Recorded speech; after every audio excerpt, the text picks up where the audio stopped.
noloshaada ma ka fikirtay ka hor inta aadan ka fikirin dadka tooda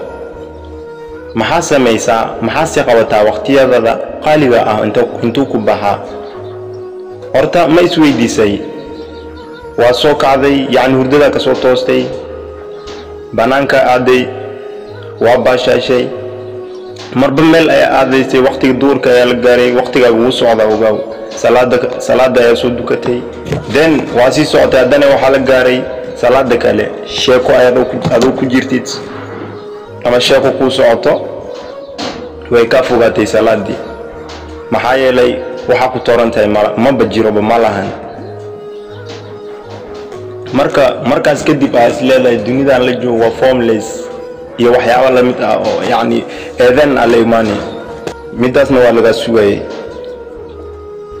wax ma baranaysid mana shaqaynaysid mid kale wax xirfad ah ma lihid oo aad ku maaraysid noloshaada soo waxa haysata mobile yar oo xun ama iPhone ama Samsung ama Infinix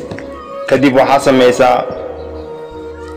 habeenadii in luuqyada gasho shukaansi iyo waxyaabaas loo joogin ay waqtiga ku dhumisa marka waxa la imaaday in aad dadka yeesto niyada dadka jabiso waxyaabo break up iyo wixii la mid ah maxaa yeelay waxa kale ma awoodid oo aad samaysid intaas aad ka ahayn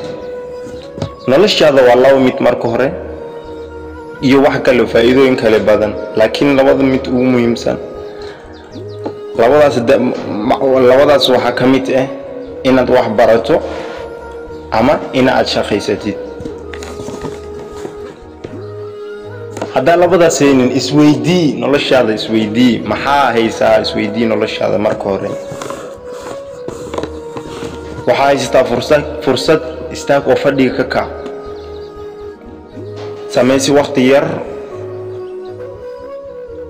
oo aad ku fahanto maanta ugu yaraan quraanka kariimka yani laba aayadood akhriso maanta oo xifdi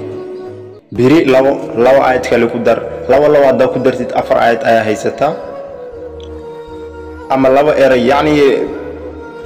iska dhee laba page iska dhee soo maalinta ku xigto saad samee bisha ku xigto sanadku ku xigo dan isbedelka ku dhacay noloshaada arag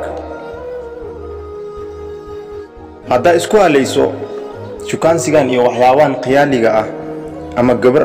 ka shukaansato meelaan social media ida WhatsApp Facebook soo ugu dambeed luus ayaa aanaysaa wax aad ku turuntahay iyo wax aad faa'iido meesha aad ku haysto ay habsan jirin